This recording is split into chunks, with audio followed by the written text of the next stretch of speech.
Thanks, all of you, for inviting me. It's really a pleasure to be here. And this is the first time I'm actually presenting this, so it's really work in progress, which makes me feel nervous, but also means like the marginal value of your comments is particularly important at this stage. So I've never presented it, so hopefully the way I've structured the talk will work out. So, as you probably know, there's a broad literature both in economics and political science that tries to see how the demographic composition of the population or the social structure shape economic policies and electoral strategies. And in particular, there's now what I'd say is almost like an emerging consensus that fragmentation along like ethnic or linguistic or religious lines tends to be associated with higher poverty, worse development outcomes, and lower public goods provision. And this literature points to different channels. On the demand side, more fragmented communities tend to have more heterogeneous preferences, so there's less consensus on what kind of public policies they demand. There's also a lot of literature on collective action problems that emerge in fragmented groups. For instance, like sanctions and punishments are only effective for members of your own group. Then in very heterogeneous communities, it's hard to punish members from a different ethnic group or a different caste for free riding on the provision of public goods. However, in many societies, like the one in the Philippines that I'm going to study, they're relatively homogeneous in terms of the ethnic and the religious composition of the population, and thus these ethnic and religious cleavages are not very salient politically.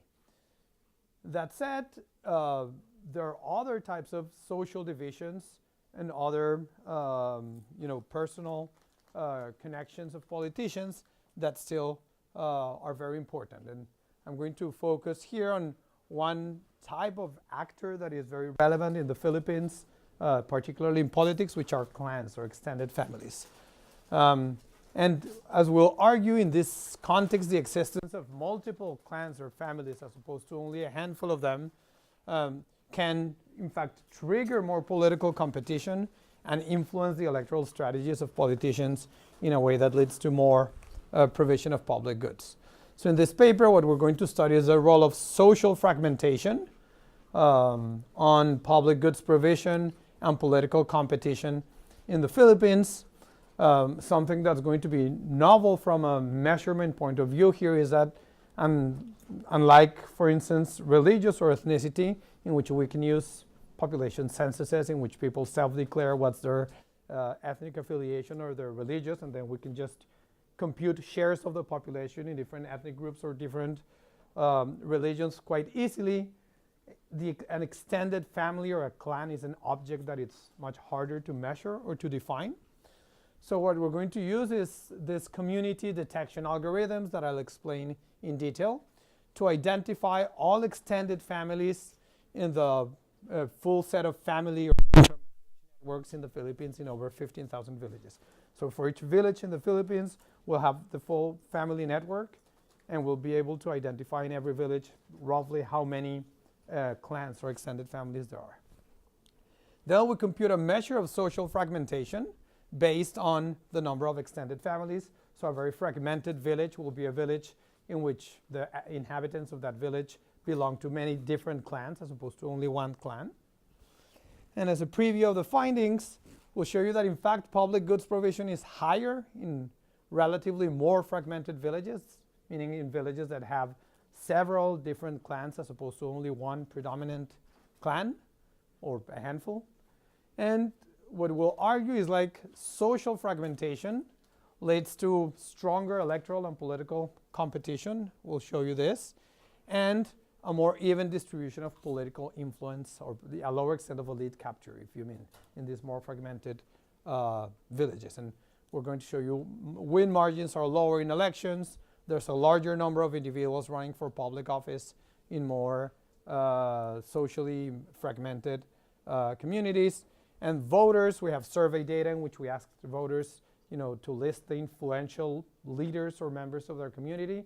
And this is less concentrated in a handful of individuals in more socially fragmented communities. Yes. Social fragmentation means many families, essentially, in a locality relative to few concentrated families that everybody is associated with directly or indirectly. Yes, it's not going to be exactly that, in the sense like you could have many families, but like many of those families are not very important, meaning like just one household. So it's going to be slightly more complicated. It's like Let me see. yeah.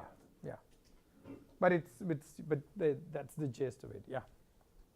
Should we consider the distinction between publicly provided public goods and privately provided public goods? You could imagine that in sort of whether the few families coordination is easier and therefore the public nature of the provision isn't so much required, it's easy to coordinate. Sort of private provision is going to crowd out that. Yeah, this is going to be public goods provided by politicians. So the relationship between politicians and members of the community here is going to be important, and I'll get into that in a minute. I'll show some results on, like, for instance, like participation in like voluntary work activities, which seems more like private, and that doesn't seem to be driving a lot of the results, but that's an important distinction.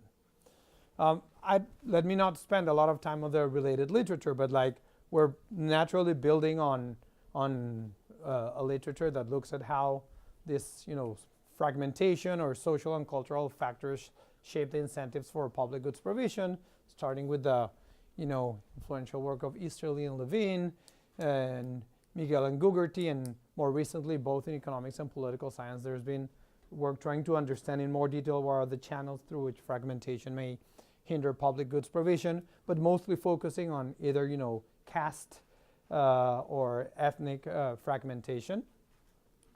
There's some other work on the role of social networks and politics in the developing world, looking at how social networks also affect cooperation, or they affect the provision of clientelism that I'll get to in a minute. There's some other work on the role of families, more particularly, or clans in businesses and political institutions. So we contribute to that literature. But let me dive right into politics in the Philippines and what's the context and what's kind of the theory that we have in mind. So just so you know, politics in the Philippines is divided into 1,500 municipalities, which are themselves split into roughly 42,000 villages, also known as barangays. Municipalities are governed by a mayor, a vice mayor, and a municipal council, and they are elected for 3-year terms in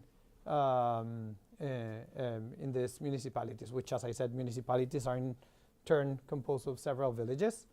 Villages also elect their own local leaders, so they are elected barangay captains, which would be like the executive leader of the village, and there's also a barangay council, and they help with the maintenance of local public goods, and sometimes, if they get along with the mayor, they work with the mayor to coordinate municipal programs. Very importantly, the Philippines is now very decentralized, meaning the central government transfers a lot of resources to municipalities, and mayors are responsible for providing most of the public goods that I'm going to be using as outcome variables with relatively limited oversight. So like they're often referred to as budget dictators, mayors in the Philippines. Okay, and here's the context. Hopefully this is the part where I don't know if I'm going to spend too much time, but here's what's important about politics in the Philippines. Politics in the Philippines rely usually on mediated political exchange, meaning there's a personal exchange of public goods or services in exchange for political support, and usually access to these public goods or services depends on some sort of mediated connection between a voter or the politician. So if the voter needs help with fixing something in the street, in the neighborhood, they usually need to reach someone who knows the mayor, and this is the way in which transactions usually take place. These barangay captains and councilors are very important brokers in these relationships, and as a consequence, voters who are closer in social distance, meaning not too further apart from politicians, tend to have a higher likelihood of receiving goods and services. And Here I'm building on previous work with my co-authors. In fact, I forgot to mention them at the beginning. My great co-authors, Ceci Cruz and Julian Lavon. In a previous paper, we looked at candidates that are centrally located in these social networks and those that are relatively close to voters in this social distance way tend to enjoy an electoral advantage and are more likely to use these clientelistic electoral strategies. Now, what's critical is like political competition. Here is characterized by competition around families. So parties are very, very weak in the Philippines. You can think about this also like a party-less system to some extent.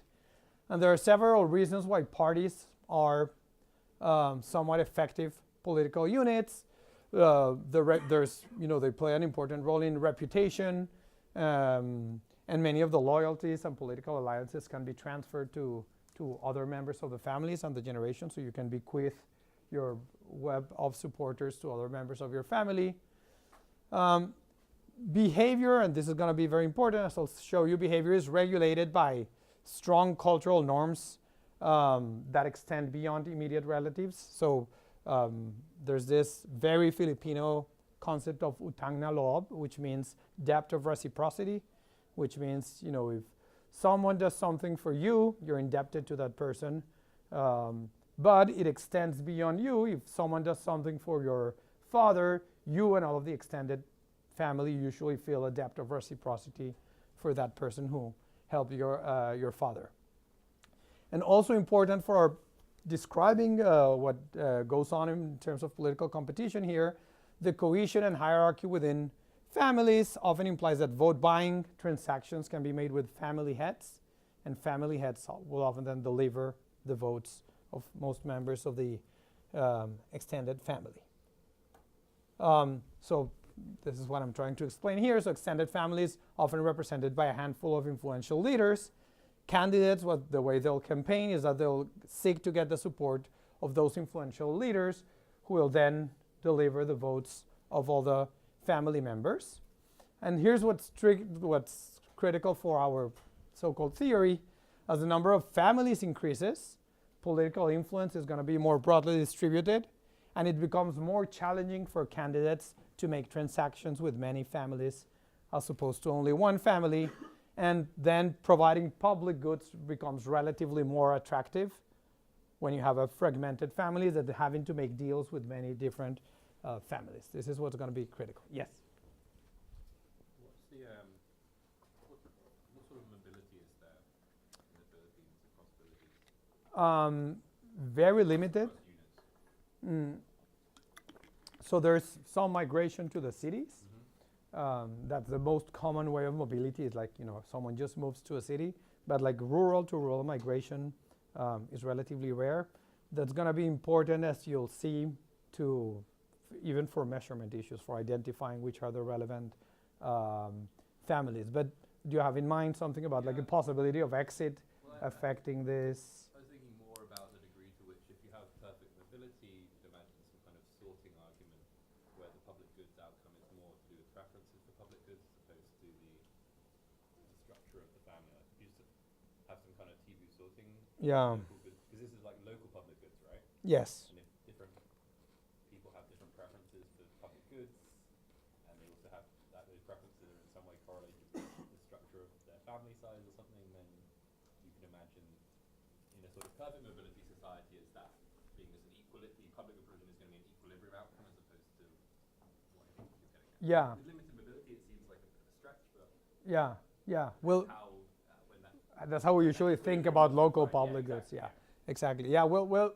we have a good sense of how many years each family has been in the village, so we can get a look at that a bit better. Pablo, to Yes. what degree do the distribution of families correspond to the distribution of precincts or aggregates where votes are actually counted? So one way that fractionalization of these families could matter is that with more and more families, you're probably less likely to get a good fit between where votes are counted and where a family is located. Oh, and that would discourage clientelism directly. Horacio's argument, other people's argument. Whereas if you have a few families and they're concentrated within precincts or electoral jurisdictions where votes are counted, Yep. then that makes this type of clientelism. We haven't looked at that. So our outcome is going to be at the precinct level, but you're saying if in places with more fragmented families, it also happens to be that the match between village and precinct is harder to then, There's yeah. multiple villages in a Yeah. precinct. Now, that something important, I'll describe this in a minute. I have some quotes from an ethnographer of the Philippines who really inspired all of our work, is that this sort of like agency problems in vote buying, in which you give someone money for their vote and then you need to monitor and enforce that they deliver their vote, is less of an issue because of this very strong debts of reciprocity. So when you go and interview voters, we tend to think like economists, well, they'll get the money and then they'll vote for whomever they sincerely want. They're like, why would you ever take money and not vote for the person who gave you the money? So this is where these cultural norms are very important, like in Paraguay, like with the And you think Finance that- sector. So one thing is that holds for the voters and their relationship to their father or the family head. Yeah. The other thing is, does that hold for the brokers? With the at mayor. court? Exactly. Yeah, that may be different. So that's why I think it's a fair comment. So let me summarize. Oh yeah, sorry. How much variation in fragmentation do you get over time? So do families combine through marriage? Do families ever break apart because there's factions that arise? That's an important question in the sense that we'll observe. So the answer is I don't know. We'll be able to measure the network at one point in time based on some incredibly detailed data we have for 2010. We can look at how the network would look like if we look only at people of very old people, and we reconstruct marriage networks only by looking at old people, which would give us a sense of how the network looked like before. I can't answer your question of how they evolve over time. I'll show you, for instance, that if we took like a old version of the network based just on old people, which is more likely to be an exogenous network to what's going on here, we get similar results. But I don't have a good answer to your question. I guess, do you have a sense of whether these family structures just kind of were created and kind of calcified, or whether they're just really, they change a lot? We've done things, so for instance, we know which families were important in these municipalities in the colonial period, and we can see the extent to which these families tend to be the same families we're observing in the networks, and the answer is yes. Now the extent to which intermarriages have changed dramatically in recent years such that they have transformed the network, that's the sort of description we haven't done very well. Okay, so here's what we have in mind. Imagine this is one village in which, so imagine these are like family members. This is one village in which there are two clans. One clan, dominates, concentrates most of the population. Here we have like two candidates or brokers, and for this candidate to make a clientelistic transaction with the leader of this family, you could get most of the votes. So this is a relatively easy transaction to enforce. Part of the other paper I mentioned, kind of what we try to look at is who are these people? Who are the people who become brokers and politicians? And we know they tend to be very central in the networks. Now, imagine if rather than having one big clan, we go to a fragmented village in which suddenly all of this belong to different clans.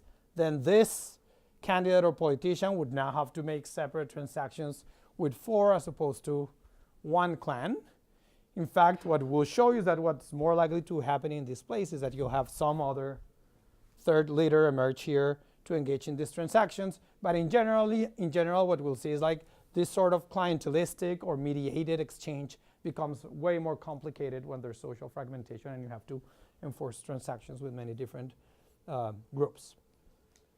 Now, I usually don't like literally reading from ethnographies, but this was so helpful for us. Let me walk you through this ethnography of one village in the Philippines by Mary Holsteiner. So she says, the campaign is a culmination of a context to see who makes best use of the social structure. Keeping with the highly familistic orientation of the Philippine society, whereby an individual represents his family. Utangna lob, which is what I told you, is this depth of reciprocity, is not limited to an individual-to-individual relationship, but is rather seen as operative from family to family. So this is why I'm telling you that what's very important is like the clan as a unit is very important because family leaders can deliver the votes of clan members. The ease with which the elite politician can communicate with his lower level segment proves invaluable when election time comes. So the lower level segment are like these families. Once the political elites choose their respective candidates, they begin making contact with their lower status allies. Any favors which these elites have done for the allies now pay off, as the latter cannot refuse to vote for this person to whom they feel a strong debt of gratitude. Not only that, the lower status person seeking to discharge his utangna lob, so to pay back the debt of gratitude, will pledge to get his segment to vote as he will, so his extended family. His success will depend to some extent on his abilities as a salesman, but also on the number of relatives, compadres, which are like fictive kinship, godmothers, godfathers, and other utangna lob debtors he has in town. Thus, an efficient political system, in the view of the residents of this village, chiefly involves the management of the downward flow of patronage from local leaders to the people, and the reciprocal flow of support from people to the leaders. This system is realized through a network of vertical and horizontal alliances. So the horizontal alliances are this, between family members in which they all agree to vote the same way, and these vertical alliances are between politicians and members of the family. Here's a nice picture we took in Los Baños, in a municipality in the Philippines. Here it says "Voto for sale," which means vote for sale. We're walking in the street around elections, and this sign was outside the house. It says "Big Family," kind of hinting, we'll deliver many votes. For congressman, it's 2,500 Filipino pesos. For mayor, 3,000. Vice mayor, 2,000. Concejal, it's like a councilor, 1,000 for one, or 800 each for the top three. So here's like, first this is just to show you, this is, yeah, look for Daday. That's the nickname probably of the family leader. So yeah, this is how pervasive this is that we run into this sign. All right, so this is all the context. Now let me jump into more details. So the notion of an extended family of a clan, consists of several families connected to each other through intermarriage. So we know that means, but in practice, this makes it very hard to identify and code systematically. Where does an extended family end? Probably if you think about your own extended families, like it's hard to think at some point this would stop. And in social network theory, we have something that provides a reasonable approximation to this, which is the notion of community. Let me walk you through this. So I'm not an expert on social networks, so that's why I prefer to go this slowly. So suppose this is a network of a village. Imagine nodes here are families, and there's a link between two families if there's an intermarriage between two families, if at least one member of each of those families have married each other. Now in a network like this, in which there are three very clear components, meaning like separate groups of clusters, it would be relatively straightforward to identify which are the clans. These families are married to each other, these families are married to each other, these families are married to each other. There's no intermarriages between these different groups of families. So here a component of the network would be a clan or an extended family. That would be relatively straightforward, okay? Now, as you can imagine, in practice, networks of villages rarely look like this. They usually look, say, like this. So we just add one node here, one intermarriage between this family and this family, one intermarriage between this family and this family, and suddenly the whole network is one single component. So what community detection algorithms do is try to extract, communities out of these social networks. One of the most common is the Querubin and Newman algorithm. And here's the intuition. It's quite simple. So if two groups of nodes are only loosely connected with each other, then if we remove the links between those two groups, they would generate components in that restricted network. So for instance, if we look at this network, our intuition would be, well, if we removed this link right here, and if we remove this link right here, we would again get like this communities that kind of, visually you would say like there are three groups of clusters of families that are very clear. Sorry? You can do either. In the empirical analysis, we'll do it unweighted or weighted by the number of intermarriages between the families. But could you think of like each of those nodes within a community, like as one of those nodes being more important for the family structure than another? So therefore, like if that short link is only one link, but if those two nodes are like very important families within their cluster, then it would still be important. Yeah, you could get into more. This is like unsupervised, so you just let it based on the structure determine this. You could put additional constraints, meaning like don't remove edges if one of the nodes involved is a given type of family. Yes? The connections are between people? What are they between? No, so I'll get into how we measure the network later on, but imagine this being village. A node here is a family, meaning, Gingrich, the Gingrich family. And this would be some other family. And a link is established if we observe a marriage between the Gingrich family and the Querubin family. So links are established if there's an intermarriage between the two families. And they're nested within municipalities? In fact, within villages. Villages, okay. And villages are within municipalities. You could do the whole municipal network as well. But our unit of observation is a family network. Hypothetically, this is within one village. Exactly. Tie exists and each node then is a family, and then they exist if there is intermarriage. We can define that as the number of intermarriages, or if there's any. Yeah, for us, if we observe at least one intermarriage between the two families, that's enough to create a link. But we could weight it by number of people. My point was that within a cluster you could have like the head of the clan, which is like there are a number of families within that clan. If the head of that clan is sort of linked to loosely with something else, that might still be a long. Yeah, well, I have an example that would be informative about this. So, for instance, I think this family here seems very important. Seems like at the center of this clan. So if this family was married to this clan, then maybe that's an edge we wouldn't like removing. That makes sense. So is family immediate family? Like it's not like my family plus my cousins or is it just? So it's literally going to be a family name, say like a surname. Okay, so it actually is family in like the broader sense. Yes. But I'll show you in a minute why in the Philippines that actually means something. It's not like Smith, which would be pretty non-indicative of substantive kinship ties.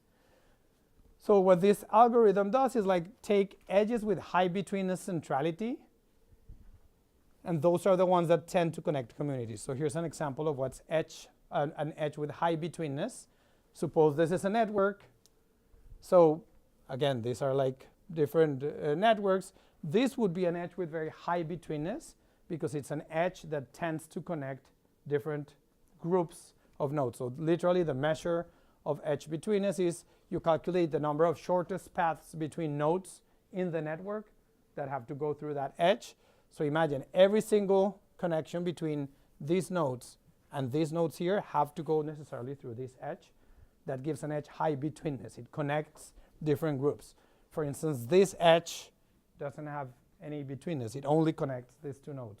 No one ever needs to go through this edge to connect other nodes. Well, this is an edge with high betweenness. So usually when you remove edges with high betweenness centrality, you're left with the components, which is what you want to do. So the way this algorithm works is calculates this betweenness centrality for all edges in the network. And as I said, this betweenness centrality is very straightforward. It's literally the number of shortest paths between nodes that would pass through that specific edge. You remove the edge with the highest betweenness, so you're left with a new network. So let's suppose we started with this network right here. We remove this edge if it has the highest betweenness centrality.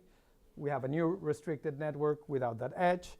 We compute again betweenness for all edges affected by that removal. Go back to step 2, and you create different partitions of the network until you end up with all the nodes. And from the resulting nested network, you pick the partition that maximizes modularity. Okay? What is modularity? Modularity is the extent to which the groupings in the network reflect groups as opposed to like random connections between. So it's the difference between the observed connections and the connections you would observe if they were drawn randomly. So a network with high modularity is a network that's characterized by lots of clusters with very strong connections between cluster, but very weak connections between cluster. Okay? Strong within, but weak between. Between. Exactly. So you wanna identify those communities. So you want to identify those groups that tend to be very connected between themselves, but not with other groups. I guess one thing I'm not understanding, how important are these edges for votes, right? So if you're thinking about sort of and it kind of gets to the nature of the public goods, if it's something that's not highly divisible and it's more of like a sort of large collective, but then those edges would become important because you're trying to sort of pull people together more, no? Yes. So you're removing them to try to get out to kind of the more like not the sort of nodules of these families, right? But Yes. but it seems like in terms of how politicians would look at it, they would want to be looking at those edges, right? Those edges are important for politicians because it's how they would broaden their networks. Right? What we're trying to identify, yes, what we're trying to identify is the following. These groups right here are kind of these groups I had in mind here, which are units that would tend to vote in the same way because there are strong norms between them to, vote as their leader indicates them to do so. So we want to identify how many of those different groups there are such that politicians would need to make deals with them. So you're right that I'm not thinking so much about from the public goods perspective, which public goods many of these public goods will affect all families at the same time. I'm thinking about the groups that are relevant from the point of view of the transactions of the politicians. But maybe this will become, all we're doing this for now is like we need to identify different factions such that we can measure them, exactly. This is just for measurement, exactly. Okay. Does the sequence in which you remove edges matter? So different algorithms have different sequences. We follow this German-Newman in which it starts by the one with the highest betweenness, and then it does matter which one you eliminate first. There are other methods that don't rely on this necessarily. We use 2 here, and they lead to very similar results. Okay, so what we're going to end up for each village is then a partition of a village into communities. Again, community is a network term. In our cases, we'll partition each village into different factions or clans. So one clan will be the Gingerich and the Querubin family. Another clan will be the Echeverri and some other family. So there will be like groups of families. And our main measure here, which is a measure of like network fragmentation, NF, is going to be 1 minus the squared sum of the share of people belonging to those different factions. So if there's only one clan, basically there's like the one extended family in the village, this share would be 1. 1 minus 1 would be 0. It would be 0 fragmented if there's only one clan that groups all of the population. As the number of families grows, this fragmentation will become higher. Okay? Here's an example. I am actually I haven't never watched Game of Thrones, but my co-authors love it. So I always show this picture. So this is the family network for Game of Thrones, where here, you have the different families. There's a link if there's a marriage between those families. Here you could see that here there's definitely a clan. This is a component that is not connected. If we run the German-Newman algorithm on this network, we run the algorithm, the data. These are the communities it identifies. Now this is dangerous because maybe you'll have very strong feelings and disagree with this partition, but this is what the algorithm does in the partition. All right, so how do we actually do this in practice? So what allows us to do this is like we have very rich survey data for over 20 million individuals. And this is for almost half of the municipalities in the Philippines. So for roughly 700 municipalities that correspond to 15,000 villages. This was done when they were launching the national household targeting system for like conditional cash transfers. They went and they enumerated every single village, every single household. So we know the names of all the family members. So we know the first name and family names of each individual in these villages. And we have some other demographic information of them. Now, what's really important for us is that we know the names of these individuals. And as I'll show you in the next slide, the structure of family names in the Philippines allows us to draw the full network. But I'll get to that in a minute. We'll have census data from 2010 on the different public goods available in every village. And we'll also get from the census the shares of different ethnic and religious groups. So we'll show you that in our context, in fact, religious or ethnic fragmentation are not very important. And we also collected our own survey data in 2013 in 2 provinces where we asked people to name which were influential brokers or individuals in the village, what were their preferences over public goods, and what type of collective action they had. And finally, we'll use precinct level. This is important for what you're saying. Results for the municipal and village elections. You find subtle ethnic and religious fractionalization within clans? Almost none.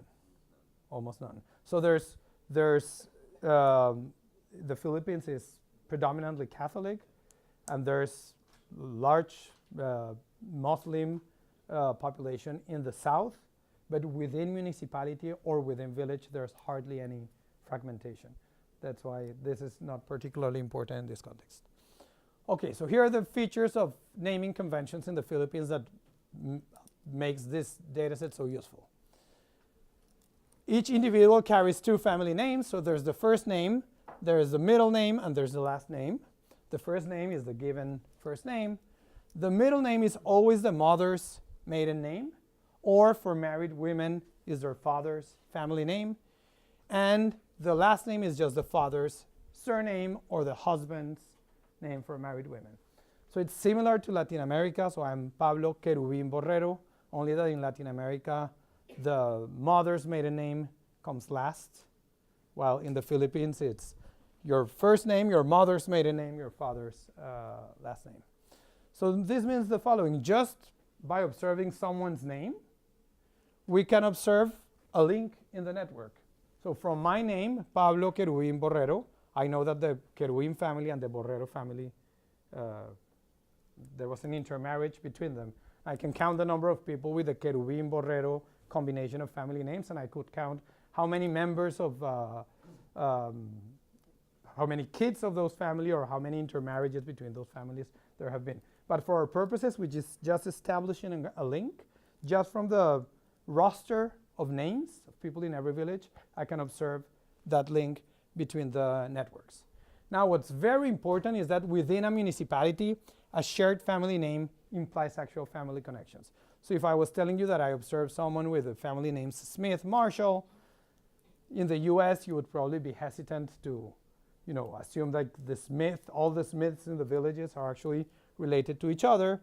In the Philippines, sharing a family name is really strongly connected with family connections due to some very specific historical accident. This is fun, but it's also important for the data, so I'll tell you. So in 1850, the Spanish governor in the Philippines was very frustrated with naming conventions in the Philippines, basically because people would change their family names arbitrarily, usually to very religious family names like De la Cruz or De los Santos. And this was very hard to deal with tax collection if people changed their last name from one year to the other. So what he did was he created a catalog with a list of 61,000 official Spanish surnames, and like bureaucrats or local officials went to the different provinces and villages, went to households and said like, okay, you have to pick a surname from this list and you have to stick to it from now on. And different households had to pick different family names. So as a consequence of this, in fact, the Philippines is the country in the world with the lowest concentration of common family names. I think the one with at the other extreme is like, I think, Vietnam. Pablo, as a consequence of that, the quote-unquote real families become divided? So- Probably so back then. Tagalog families become Yes, divided? yes. I hadn't thought about that, but that's exactly right. Do those identities persist or no? I don't think so. Some people keep Tagalog family names, and usually if you're very prominent, you got to preserve it. So if you serve a really Filipino family name, that's usually because you were prominent and you got the governor to let you keep your family name. But here's a very funny consequence of this. Usually the governor would say okay, pages, 200 to 250 of the catalog are for this municipality. So here's one implication of this. So this is the list of candidates to the municipal council in this municipality of Banton. Look at the names of the candidates. What pattern do you see? Every single family name in this town starts with the letter F. So here are the family names: Fabellon, Fabiala, Fabrero, Fadri, and even the middle names, their mother's maiden name, they all start with the letter F. So it's very common in the Philippines that you go to a town and all the family names start with exactly the same letter because they were allocated through this catalog. So from a substantive point of view, this is just to reassure you that what I'm going to call the Gingerichs in a province, they're really the Gingerichs, and this is not a common name that is shared by many people in other places. So here's how we do it. As I said, each node is a family. Ties are intermarriages with other families. So this is the former president of the Philippines, Noynoy Cojuanco Aquino. So Cojuanco is the family name of his mother. Aquino is the family name of his mother.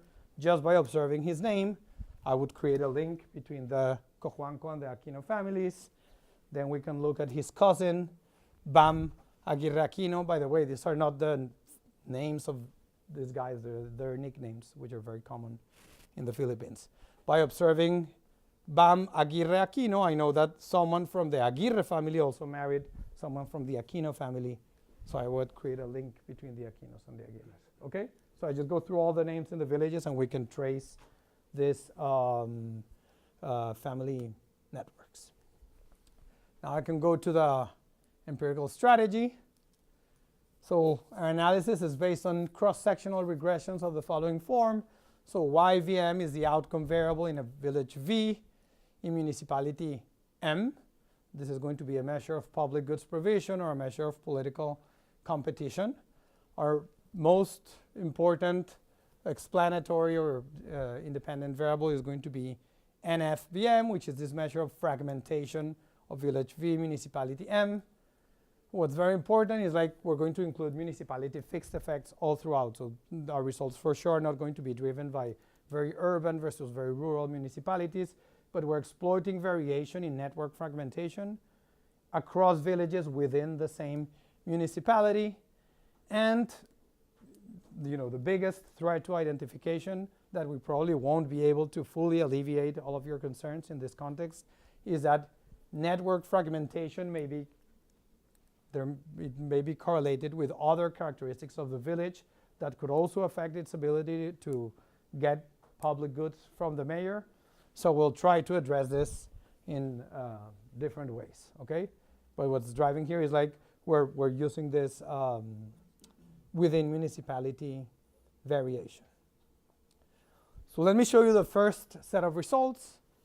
First, so fragmentation, contrary to the results that we find for ethnic fragmentation or religious fragmentation, fragmentation of a village in many clans as opposed to only one clan is correlated positively with public goods provision. So here's the panel A has the very basic correlation with no controls. Column 1 is a dummy for whether there's an elementary school in the village or whether it was, all kids go to elementary school, but some kids have to go to a neighboring village to go to school because there's no one elementary school in their village. So it's whether there's an elementary school in the village whether there's a high school in the village, whether there is a market in the village, or whether there is a health center in the village. Those are the 4 public goods reported in the census. And we find consistently across these different type of public goods, they tend to be more heavily provided in relatively more fragmented villages. Just so you know, the fragmentation measure here is standardized such that you can interpret the coefficient as the effect of a 1 standard deviation increase in fragmentation. And you know, the coefficients, some of them are large, some of them are not very large. So for health centers, a 1 standard deviation increase in fragmentation increases the probability of having a health center in the village by 6 percentage points, which is 10% relative to the mean. The probability of having a market is somewhat larger. It's 30% effect relative to the mean. Are you able to look at public service delivery as well? So you mentioned this conditional cash transfer scheme, like is there sort of targeting along those lines? More intensive margin measure of As opposed to rather having one or the other, you mean? well, just having a school or a health center is obviously a very visual form of public good, but if that health center's never open, then it doesn't really mean much per se. I just wonder whether there is whether the public service delivery element of it is also Yeah. related to the efforts of the mayor and other sort of things. So there's the econometric paper, right, on targeting in Indonesia. I can't remember who all the authors are, but Yeah. sort of looked at that much, and I wonder whether, given this conditional cash transfer exists in the Philippines, that you could exploit that Yeah. to some degree. Yeah, we haven't looked at that. But that's because these are very lumpy things. You either have one or you don't. Well, you want to look at more like the provision. That's a good idea. Now, as I said, you may rightly so be concerned that network fragmentation is correlated with many other features of the village. So here are the things we control for. Some of them you won't like because could be endogenous. So if we control for one at a time, the results are pretty similar. We control for the average age of citizens in the village, length of stay in the village. That gets kind of like whether these are villages in which people have migrated very recently or a very long time ago. The gender ratio, very important, the population. So one concern could be like, more fragmented villages are simply like larger villages. So we control for population. The number of distinct families, this is important. So we're really getting at the fragmentation of the population in them and not just the number of families. Dummy for whether the village is coded as being rural. This is actually very demanding. We have population in each of 17 educational categories. So population with only 1 year of schooling, population with only 2 years of schooling, 3 years of schooling. And the same with occupational categories like farmer, or basically which fraction of the population is in different of these educational occupational categories. And these are the controls I like the least, but because they could be endogenous to fragmentation, that we have per capita income and poverty incidence, yes. So, do you think it might influence what the ethnicity or the surname of the mayor, and if there is a majority of that surname residing in that municipality, and whether you need to control that or not? Very good. That will be, I'll show you in 2 seconds what happens if we control for characteristics of the incumbent family in the village. Number of family members from the incumbent in that village. In case you're thinking maybe more fragmented villages are more related to the mayor, and that's why they tend to get more goods. It's just like a home bias of the mayor. That makes sense. So when you control for all of these things, it does seem like it was partly correlated with many of these features because the coefficient goes down for some of the specifications. So we find strong effect. Now at the same time, it's not like this is the overwhelming driver of public goods provision. Probably poverty and other characteristics is driving this, but like the effects range from like say 10% to 15% of one standard deviation increase in this. Now, one thing that we can address related to your comment on like the changes over time in the network is that public goods provision it's hard to come up with a way, but you could imagine that could also shape network structure. So it's more like a reverse causality concern. So what we did, this is based on suggestion on for a former paper, is like, let's take only the names of people who are 45 years old or older. And let's redraw the networks only based on those links, such that we're ignoring recent connections that may have been endogenous to public goods provision. We compute the restricted network. We compute again the communities based on that restricted network. And if we use fragmentation based on the just restricted network, only of those over 45, this is almost the equivalent of using like lagged fragmentation that is less likely to suffer from this. Or if we use fragmentation of those 45 and older as an instrument for fragmentation in the full network, which is what you do in many of these approaches. You use lags as instruments for the current network. You find this positive correlation remains very robust. In fact, some of the effects become slightly larger. Pablo, can I ask you a conceptual question about the controls and sort of Yes. lead that into something I want you to think about? So the conceptual question about the controls, of course, is what's the assignment mechanism for fragmentation? Yeah. Rather than thinking about controls as controls, what do we think the systematic determinants are for whether or not one village versus another has greater levels of fragmentation? Yeah. These surnames. And something that I thought about, thinking about the Brazilian context, which would probably be relevant for the Philippines, is cousinage. Okay, sort of the practice of intermarriages between cousins in a single Okay. family, right? Yeah. My guess, and there's parts of rural Brazil where during a period of time that was not uncommon, right? That you get sort of marriage across cousins. This will lead to lower fragmentation, right? Yeah. Exactly, right? So those should be the areas that are highly concentrated. And the story was this is endogenous to agriculture and agricultural production, right? In areas where you had large farms, high inequality of land holding, families wanted to maintain territory within. They wanted to maintain the land within the larger extended family.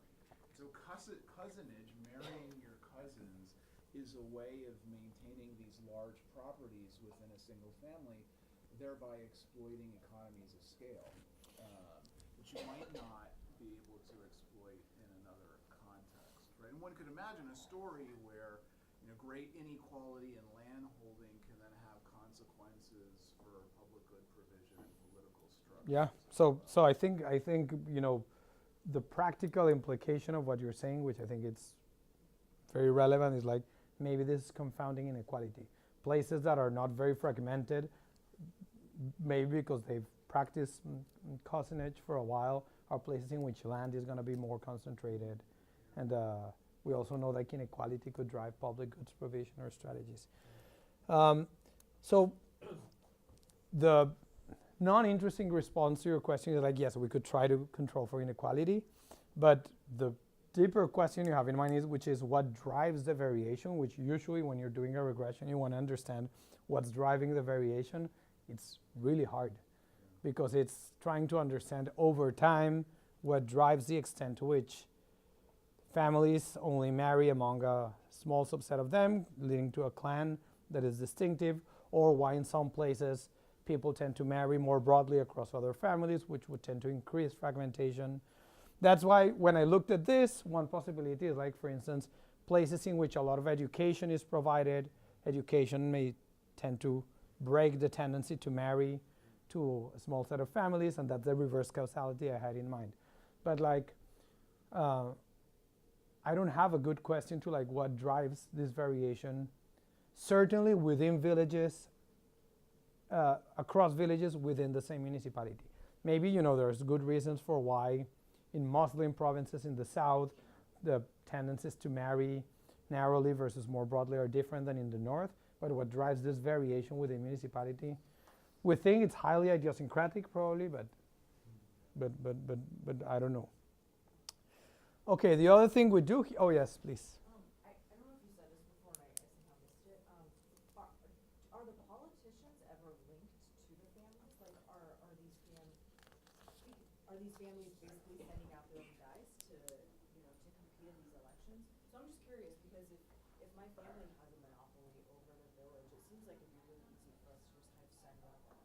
Absolutely, yeah. So what we saw in the other article that I wrote with my co-authors before is that if you look at the candidates, people who run for public office, both at the village and at the municipal level, and you go and see their family in the network where they stand, they're like, so there's this social network notion of centrality, which are families that tend to be very central. They are like in the 90th percentile, which is pretty remarkable. So indeed, people who have very good connections, but not in the loose sense of the term, but who are very central in the intermarriage network of the village, they're more likely to run for public office, and they do very well. And part of the reason is because if you're very central in the network, you have a lot of families at a very short social distance from you, and you're better able to enforce some of these clientelistic transactions. So yes, candidates and brokers come from these families, and this is why, going back to your question, at some point we try to say, well, let's see if there's a difference, if this is just driven by more fragmented villages being from the family of the mayor. So are they just giving the families private transfers or something? I mean, like, if you're going to get into the mechanism. Because doesn't it seem more effective to invest in public goods if you only have a couple of families in the village and one of them is the candidate? So that's what we're not finding. Yeah, no, I know. But so that's surprising to me. so this is not necessarily like you're rewarding your relatives directly, because your intuition would be like, well, my direct relatives, I don't need to buy their vote. They're going to vote for me in any case. It's mostly like you're rewarding people connected to the families married to your clan. So it's like your distant connections of your distant kin. Those are the ones whose vote you need to buy, and you're in a good position to buy because they're likely to vote for you if you provide goods and services out of these like debts of reciprocity. But this is not like, the immediate household of the politician receiving money for their votes. We get that's what we get into the other paper a little bit more in detail, in which we look at the position of politicians. This is more about the structure of the village. Okay, so our estimates are robust to weighting the edges by family size, as you were saying, or we can use an alternative community detection algorithm, not this Garvin-Newman algorithm that I mentioned. I don't know if it's not very interesting to go through the tables, but like I can show you that the coefficients don't change much if you use this like weighted by family size. If you use this walk trap algorithm, which is a different way of computing, identifying the communities. We drop outliers, so the fragmentation measure is very skewed. So you could think this is driven by some outliers. If we drop villages in the bottom 1, 5 or 10%, the coefficients remain very similar. If we drop villages into the autonomous region of Muslim Mindanao, where family names are slightly less likely to be associated with family ties, the results are very similar. Very related to what you mentioned. If we control for characteristics of the incumbent and the challenger's family in the village, this does not seem to be driving our results. And we also see not just whether there's a public good literally in the village, but close to the village. Maybe they're building an elementary school 2 kilometers away from the village, and all of this remains relatively similar. Okay, so I was having a hard time thinking where to put these results that I'm about to show you, but here's what I did. So usually the results for ethnic fragmentation or religious fragmentation tend to associate fragmentation with more heterogeneous preferences and with an inability to engage in collective action. And we try to use our survey data to look at these mechanisms directly. So here's what we have here. We asked each respondent in this subset of municipalities in which we did a survey. We said, if you could control the budget, which fraction of the budget would you devote to health, education, emergencies, water, road, communities and facilities, economic program, agriculture, peace, and festivals. They were given some like coins that they needed to allocate to the different components of expenditure, just to make sure that it added to 100. So they had to allocate a fixed amount of coins. And then here we just take the standard deviation of what people in the village want to allocate to these different components. The idea is like a very high standard deviation in what people want to spend in different components would be consistent with more heterogeneous preferences. And it seems like this social fragmentation in this context is not associated with relatively more heterogeneous preferences for public goods. So the usual result that you find for ethnicity, for ethnic groups, or for like other groups does not seem to translate here in our context. It does seem that more fragmentation is associated with, if anything, less heterogeneous preferences on water, but it's hard to know what to make sense of. This could have been by chance that we got one coefficient like this. Then we also look at collective action. So bayanihan is a Tagalog word for like voluntary labor, which people decide to fix the street or clean the streets voluntarily in the weekends. So we'll look here at the extent to which this practice of voluntary labor is more or less likely in more fragmented villages. And actually, if anything, it's interesting, there's some weak evidence that fragmentation leads, if anything, to more of this voluntary work. Now you could say this is a concern for us because it could be then that what's the main channel here is like fragmentation leads to more collective action in our context and to more public goods provision. But when we look at other measures of collective action, such as membership in like youth groups or other organizations that we usually associate with social capital, more fragmented villages don't exhibit more participation in this kind of organizations. While again, if you look at the papers on Africa, for instance, ethnic fragmentation is very strongly and negatively correlated with less membership in groups and more heterogeneous preferences. So what do we think is going on? Where our story, as we said, is like we believe that social fragmentation leads to lower concentration of political influence, lower elite capture, triggers more political competition, and this political competition is what's driving this higher provision of public goods. So let me show you this in different ways. Here we have the number of individuals running for barangay captain, number of individuals running for barangay councilor, and the win margin between the winner and the runner-up in the elections. Here we find very strong correlation between fragmented villages look more competitive. More people in fragmented villages run for public office, and races there are more like,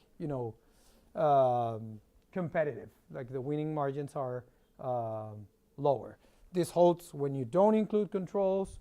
When you include controls, this also holds if we look at the network of individuals over 45, or if we use the network of individuals over 45 as an instrument for the full network. Again, to be transparent here, the effects are not overwhelming in terms of magnitude. So roughly this predicts there's an additional candidate as standard deviation increase in fragmentation leads to an additional candidate running for council. The win margin goes down for like 3 percentage points relative to very large winning margins. So it's like a 10% effect. The win margin goes down by like 10%. So whether this is quantitatively overwhelming, I think it's open to discussion. Here's something very important. Here we look at, so usually based on what I described before, here clientelism takes the form usually of turnout buying. Basically, once you secure the vote of a family, you need them to turn out. So usually, there's research by other scholars of the Philippines on this. Villages that have a very high vote buying tend to have very high turnout. So this is very common across developing countries. Consistent with our idea that their fragmentation leads to lower vote buying, because vote buying is harder, these clientelistic transactions are harder to enforce. Turnout is lower in more fragmented villages. and the win margin is lower. So there's more competition, but this more competition is taking place not because turnout is higher, which is telling that this is not vote buying what's driving this stronger competition. Is that clear? And finally, here's the survey evidence we did. We thought like having just the number of candidates was a very crude measure of political influence, in the sense like, leaders in a community are not simply those who run for public office. So we asked people to list the 5 individuals outside of their family who they consider influential in the community and whose like political opinion they respect. So everyone nominated 5 individuals, and then we went and coded the total number of nominees that people mentioned as individual leaders in the community. So we take the union of all the people listed in the survey. And we find that indeed in more fragmented communities, like people report or nominate a larger set of people as being influential. While in very concentrated communities, everyone will keep pointing to the same individual as being influential. So in these individuals in which only a clan, there's only a couple of clans, those clan leaders tend to be very influential. Political influence is very concentrated, and it becomes much easier to engage in clientelism as opposed to public goods provision in that village. I'm actually going to end a little bit early, but we'll have some time for discussion. So, based on this results, that as I said, like this is the first time I'm presenting this, so I'm trying to make sense of what's the most consistent or interesting way to present these results.